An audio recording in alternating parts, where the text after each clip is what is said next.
Hello, friends and followers. Well, it's been maybe 3 hours installing this board, 2 to 3 hours.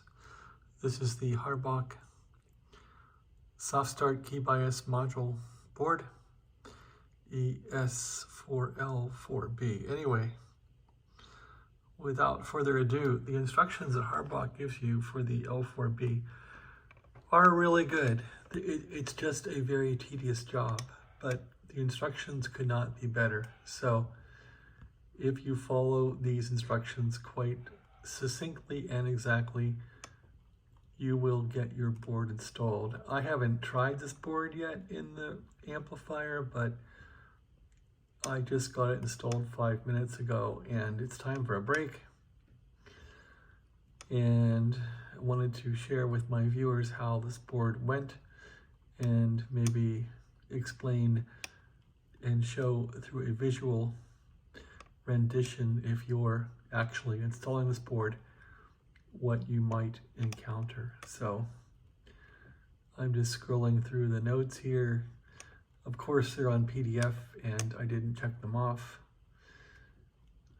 like a Heath kit or something. I just kind of went through it. So anyway, I haven't tried this thing yet, but it makes sense that it should go. So there's a lot of steps to this thing, isn't there? All right, so that's about the part where you test the damn thing. So here we go. So here's the board right there. And the first thing they have you do is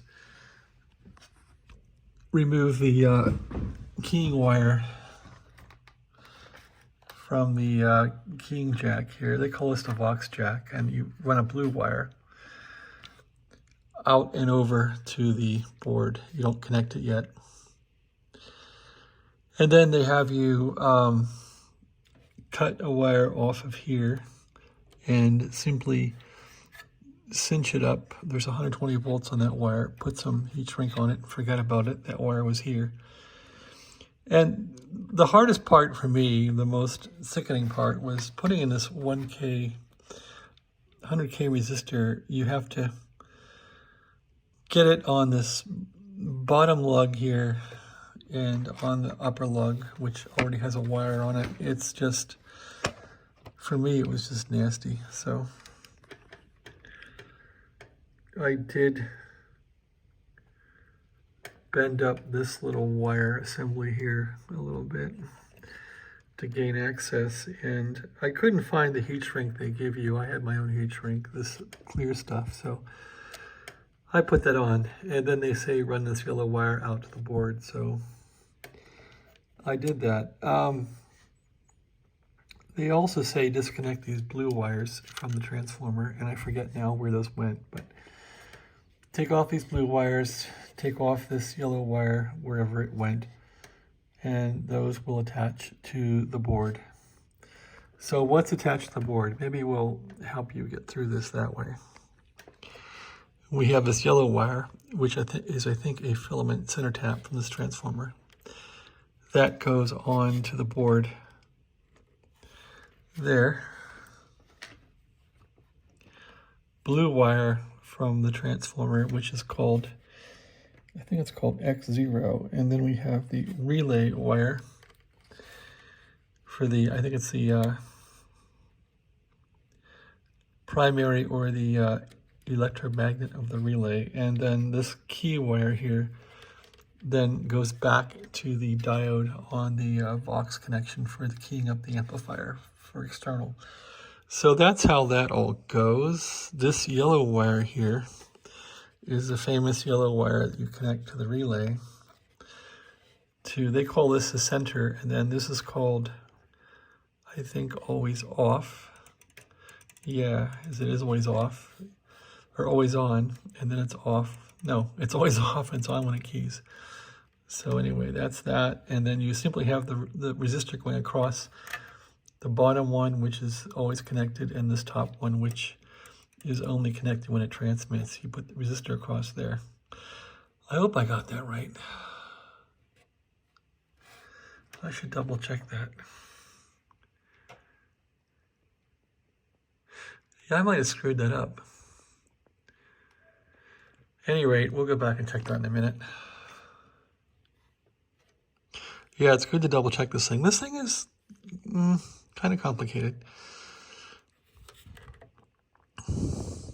Yeah, so these blue wires go on the transformer X0, X1. One of them is very short, so you put it in X0, the X1 goes there. There's a ground wire, black wire you attach to the bottom, which you simply ground on the terminal here. And then this wire is a 24-volt wire, this orange wire, and it goes to the orange wire here. There was a capacitor going across here. I just stuck in like a 330K capacitor, 50 volts across there. Got rid of that capacitor because it was in the way of the board. And then you unhook the black wire from here. There's a black wire that is roughly right here. You unsolder this black wire and you double it back and you solder on this little connector onto the wire with some heat shrink, and then they supply you with a wire and you connect that to the switch. So that's how all that works. What else can I show you here? That's probably about it. I guess it isn't that hard, but when you follow very detailed instructions, it's great, but it's also very tedious. So now all I need to do is bolt this board down. Oh yeah. So you put these standoffs in, and there's screws that are holding the terminal strip, and you take a drill and drill those out so you can put a little screw through there and then screw into these standoffs. And on the back here, the back of this thing is holding, these are holding the large round ceramic, which is holding all the coils. And my gosh, you don't want to tighten that and break the coil. So make these, don't use a nut driver. If you do, just very, very gentle. So that's what I did. And that about completes this thing. So I suppose the switch now will work without doing a hard current. And it will use the relay here and not burn out the switch. So that's kind of nice. And that's about it. So I gotta test this thing. Oh yeah. Let's look at the, make sure I put this on right. So let's go back and look at that. That was a pain. Where is that? Yellow wire. Yellow wire. Okay. Clean the solder from the normally open solder lug. Normally open, meaning it's open until it's keyed. So the normally open would be the bottom one, and it has an orange wire. Has a white, yellow, or orange wire. White, yellow, orange. Okay, there's the orange wire, and it's white. White, yellow. Well, it's not white, yellow, or orange wire. Is there another orange wire down there? I don't see it. Anyway, that's what normally open center pole. Do not remove the wire. Yeah, I think we got this right. So, and this resistor's a pain. I just kind of stuck it in midair here. It's probably gonna get hot. Don't want it melting anything. I guess I did a good job with that. I don't know. I don't like how that's just hanging around, but what are you gonna do? All right, that completes it. I just gotta bolt this board down, and I think we're done. I just wanted to show how this all goes to people. And anyway, it just bolts down onto here. Gotta duck this coax, that could be a problem.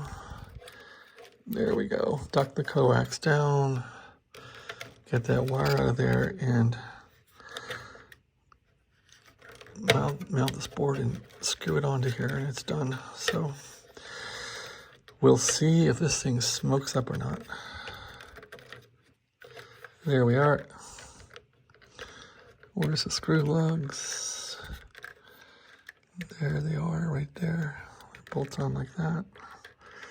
So yeah, Harbauch did a really good job with this thing. You can't beat it. you can't beat it with a stick. So it's a worthwhile upgrade. It just takes about 3 hours to figure it out, and it's tedious. So we'll see if it works. So the amplifier has had that new Harbauch board put in there now for the soft start key thing. And I did put the Harbauch power supply board into the power supply today. Or no, I did that a couple of days ago, I guess. But I did fire this thing up today, and the power supply worked. I think you connect the red wire. Let's see, there's a red wire coming down. Connects here. That's B minus.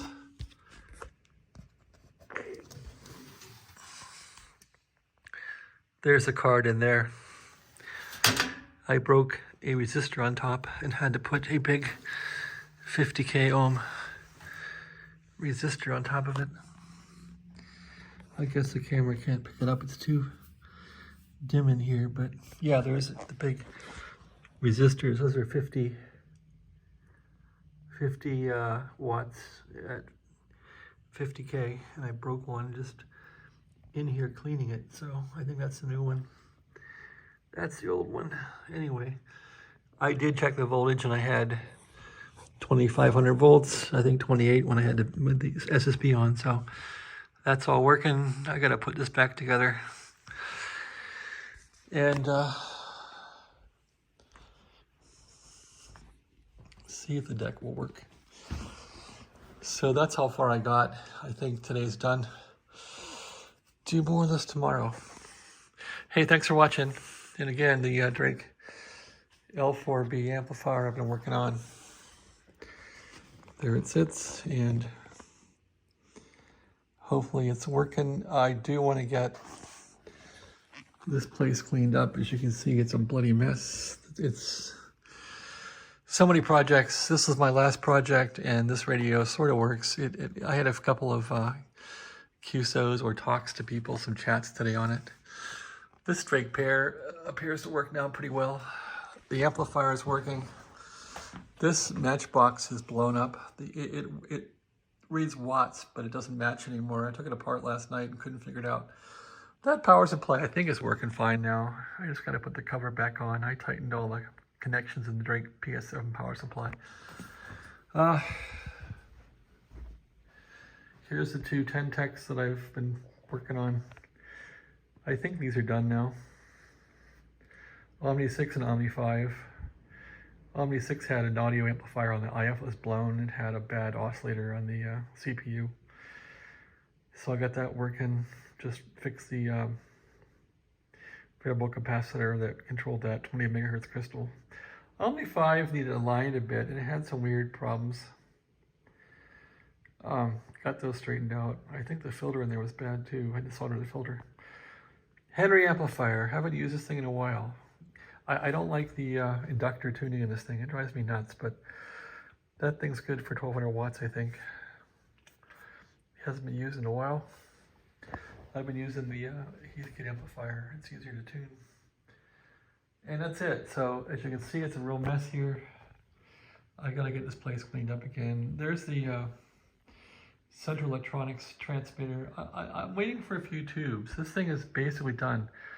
It doesn't have good sideband modulation, and the power supply is still over voltage, but all the bands work now. I just wish it had more punch on SSB. I can get an 80, 90, 100 watt carrier out of it, but I can't get SSB to modulate very well. So new tubes are on the way. They haven't arrived yet. A bunch of new tubes. Modulator tube, tube for the limiter box here. We'll see. So that's kind of a wreck. There's the amplifier parts there. And so anyway, this room's a mess. I really hate working in a mess, but that's how it goes. When I was a radio technician back in college days, working for my good friend Edward, I remember the challenge for the job was screwdrivers and parts and dropping things, and all that stuff has been happening to me here. Just losing things falling on the floor, having to find things. That's probably why I went into software and didn't do the stuff anymore. Plus you make a lot more money with software, so I don't know. I got back into this because it was a hobby, and I liked working with my hands a long time ago, and I think I still do. It's satisfying. I wish it paid more to be a technician, but it doesn't pay very well. I think on average, if I can fix radios, I make 15 bucks an hour buying them, fixing them and selling them. So I figured it wasn't a viable business. Anyway, that's about it. I'm probably going to wind down my radio fixing endeavors now, get this all cleaned up. I might sell off some of these, I might not. I don't know. It depends how I end up feeling about ham radio in general. All I know is I'm spending a lot of time doing this, and I have to get on to my job, and I have to get on to other things. So that's my rant. All right, thanks for watching. Have a great day.